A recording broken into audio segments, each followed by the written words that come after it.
the ship arrived like a symbol of strength. On the evening of January 25, 1898, the USS Maine glided into Havana Harbor under a veil of tension.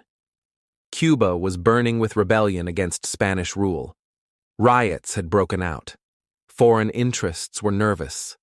The United States, wary of unrest near its doorstep, had sent the Maine as a show of force, officially to protect American lives and property. But beneath that pretext simmered suspicion, power, and the quiet drumbeat of war. The Maine dropped anchor in the harbor's murky waters, her hull gleaming beneath flickering lanterns along the shore. For 3 uneventful weeks, the crew settled into routine. Sailors swabbed decks, played cards, dozed in hammocks. Officers wrote in logbooks. The tropical air was thick with the scent of salt and coal smoke. Occasionally, they heard the distant crack of gunfire from the hills. Havana simmered beyond the railings. But on the ship, there was a calm, almost a boredom. Then, on February 15th, the quiet shattered. It was just past 9:40 p.m. Most of the men were sleeping. Below deck, the heat was suffocating, the air stale. In the stillness, a sudden blast ripped through the forward section of the ship, violent, shattering, instantaneous. Steel twisted. Bulkheads blew open like paper. The Maine lifted violently from the water before her bow cracked wide, sending fire and metal in every direction. The explosion was heard across the city. Windows shook. Havana's skyline lit up in orange. A second detonation followed. Her magazine had ignited.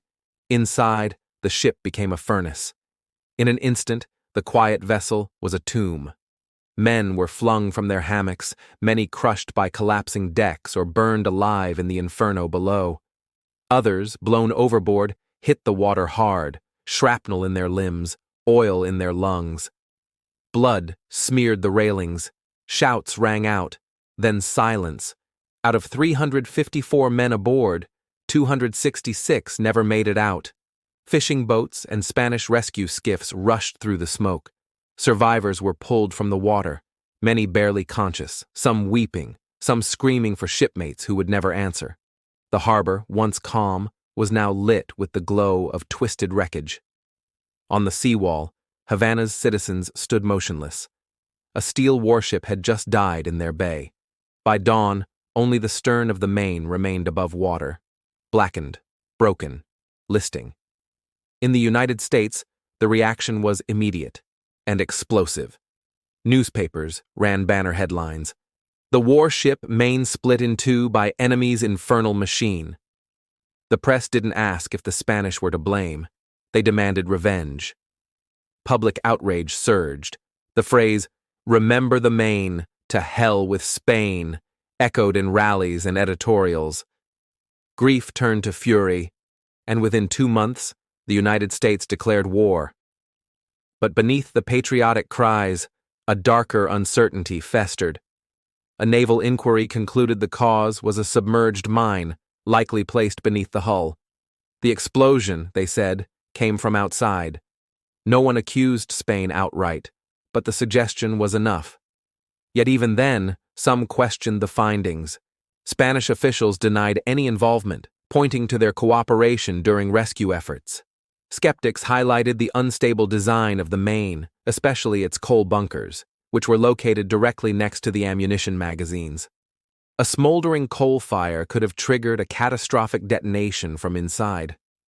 In 1911, another investigation doubled down. It was a mine. But decades later, in 1976, Admiral Hyman Rickover launched a new forensic review. His team concluded the opposite. No external damage pattern matched a mine.